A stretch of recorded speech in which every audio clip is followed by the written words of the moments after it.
कुछ दिन पहले हमार गाना के सीरीज प्रोजेक्ट भोजपुरी पे लॉन्च भइले है। आप लोग के बीच में फिर से प्रस्तुत करतानी और हमके आशा ना बल्कि पूरा विश्वास बा कि आप लोग के जरूर पसंद आई। अगर पसंद आई तो लाइक करके कमेंट करके बताइए जरूर कि हमार गाना आप लोग के कैसे लगता।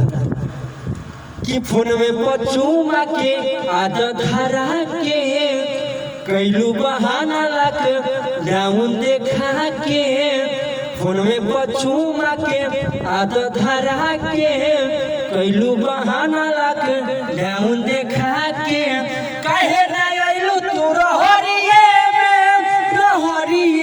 में देख देख के सेट करके आइलू ना जान तू चार बेर बोलैलू दोपहरिये में देख देख के सेट करके आइलू ना जान तू चार बेर बोलैले दोपहरिये में फोन में पचूमा के आदत धरा के कैलू बहाना लग डाउन देखा के काहे ना आइलू तू रहरिये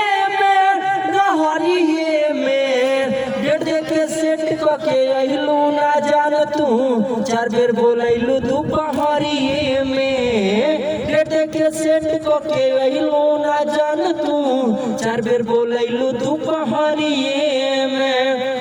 और ई गाना आप लोग के बीच में जाता और हमके आशा ना बल्कि पूरा विश्वास बा कि आप लोग अपन कमेंट करके जरूर बताइए कि हमार गाना आप लोग के कैसा लगता। जय भोजपुरी समाज। Thank you.